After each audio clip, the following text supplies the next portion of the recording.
Alright, so the first episode of Heartstopper went down pretty well. You guys seem to enjoy it, and I definitely enjoyed it, so therefore I'm back at it again to continue the series and to kickstart episode 2 right here, right now. So let's do this. Yeah, I don't think Charlie is too sure whether or not he should open up to Nick. Yeah, you see there? So Nick is letting Charlie know that he can indeed open up to him, and he can talk to him about anything that's going on. So, good guy Nick. But you don't have to if you don't want to, but I'm your friend and I do care. There we go. You see, Nick is just an overall lovely chap. Nick is just class. He really is. Thank you for being my supportive, straight friend. Oh, I think he's trying to like maybe get Nick to say if he actually is straight or not. Maybe this is going to be a big reveal. Typing! It's fine. Wait, is there something else? If he ever comes near you again, I'll kick his ass. Okay. Okay. I mean, yeah, they're going to hold it off, I think, for a while. I mean, Nick's coming out will be a massive deal. Because he is like the stereotypical rugby straight guy, you know? But that's good because they're building his character up to a point where it will be very, very interesting to see what does happen if and when he does come out. No, I'm fine. I promise, I don't want to bother anyone. Okay. Yeah, she's still struggling to make friends. Now, I don't know what the reason is, really. Like, because right off the bat I'm thinking, are people in the school transphobic? Do they not want to associate with her because she is transgender? Or is it just like, they're just ignoring her? Because that's what it does seem like, you know? No one's even really paying any attention. Like, it's like she's not even there, you know? She's just on her own, but no one actually even notices her. But it's going to be very interesting to see how her story plays out as well. Like, I'm invested in her as much as I am with the main storyline between Nick and Charlie. I want to see where she goes in this show. He's straight, Charlie. Like, you only need to glance him to see that he's a massive heterosexual. Well, what if he's not? I don't know why this guy is, like, really laying down the law that he is definitely straight. No, he's straight, he told me. On what grounds? So, you need to get over him. Stereotypical grounds? Like, why is he telling him to get over him? Wait, I think this guy's bad news. Thanks, Tara. Ooh. It's really cute. Where's it from? Finally, someone's giving her some notice. Do you want to meet up with us for lunch today? Oh, look at Did Chris that. Greenwood tell you to try and make friends with me? No. No? Okay, that's genuine then. Oh my god. The canteen. A very daunting and scary place. They're playing Mario Kart. They've even got Mario Kart in this show. Oh, he takes the win! Just by a smidge. Like, it is obvious Nick does like Charlie, but when is the truth gonna come? You know it's true. Get off me. Get off. This is just such a wholesome show. I love this. And it's such a nice change of pace as well for me. Because I'm usually watching, like, you know, TV shows with all this action and crime and violence and all of that carry on. But to just sit back and witness a gay love story is something I never thought I would watch, but it's something that I'm very much enjoying. I think everyone needs a show like this in their lives.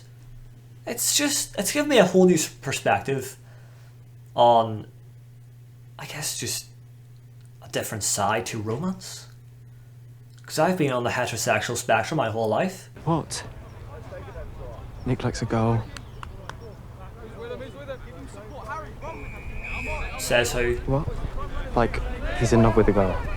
He's in love with a girl? Oh, did he tell you this himself, did he? And I know he's friends with Nick, and I just slyly asked if Nick was going out with anyone because I might have a friend who was interested. Nah, this guy? He's lying? Is that just me that thinks this?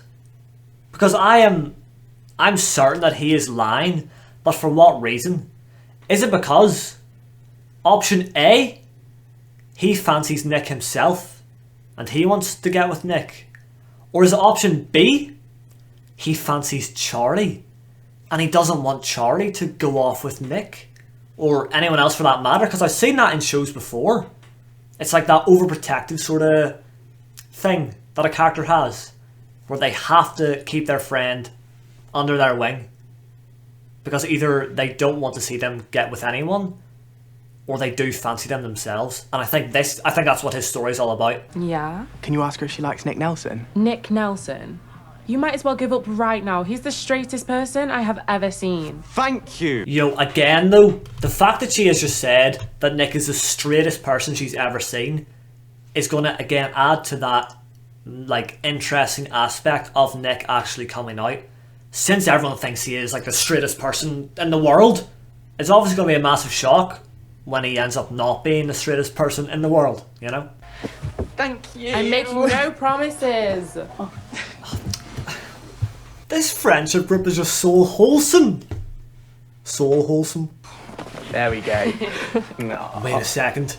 Again? Why did that guy not join in with the group hug right away? Huh? What's going on with him? He's the bad guy. He's a villain. But disregarding him for a second, like just look at this shot right here of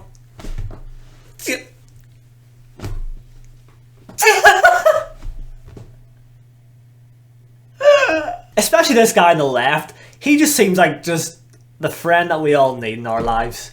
He is just like the most unproblematic and the most supportive friend I've seen to Charlie and to everyone, you know? Like this guy just gonna make me tear up. Don't even know his name, but what a guy. Je m'appelle hermano y hermana y no. Sorry, tengo una I'm definitely straight. opinion. Like, I only like girls. Oh, I should love probably things stop like being that. friends if you feel like that. Charlie. Yeah. Where it's really like showing what is going on in Charlie's head and like the way he's always picturing the worst case scenario or just, yeah. And like scenes like that as well, it was brought to my attention that this show is based on a graphic novel. Was it a graphic novel? Some sort of novel, right? So all the animations and stuff, like scenes like that, are to tie in with the books because it's given that book type of feel, right? Oh, yeah, look at this. Once again, they're just getting very close, very touchy, which is just insinuating that there is something more than just a friendship here, and we all know it, and we're all just waiting to see how it escalates. And this is exciting now. Ah, look at them just chilling on the sofa watching about a Coronation Street on a Wednesday evening. Is he gonna grab his hand? He is! And look, animations again. It's like that fancy wee novel-y type of thing. Look though, he's very nervous to do so. Slowly moving his hand towards, but not quite sure. But then the connection happens. The sparks fly. You can hear the fireworks going off. It's the 4th of July.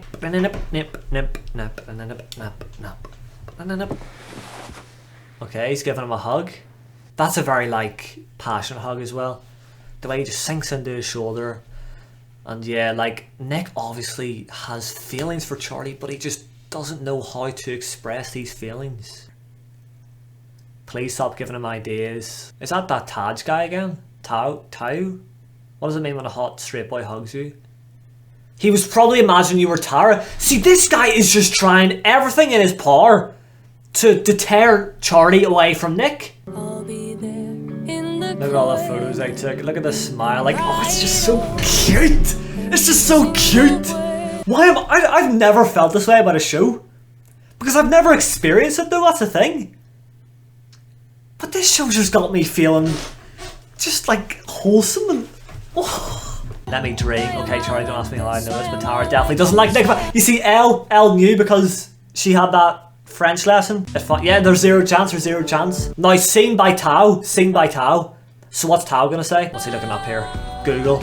They've got access to all these like proper websites and stuff. Am I pregnant? Am I depressed? Am I... What's he gonna say? I have a fair idea, but let's see. Am I gay?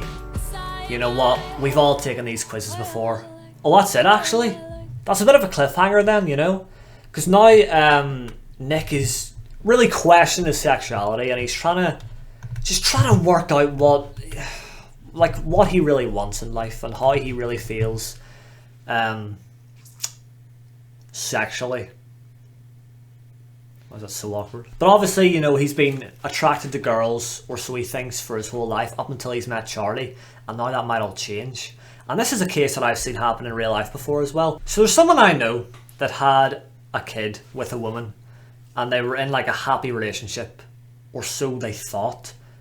But then eventually he ended up coming out as gay, and everyone was a bit like confused as to how that happens. Like, how do you have this relationship, have a child and everything, but then end up being gay? But that's like, it just takes a lot of time for some people. But that was a very good episode. That one really focused more on Nick than Charlie.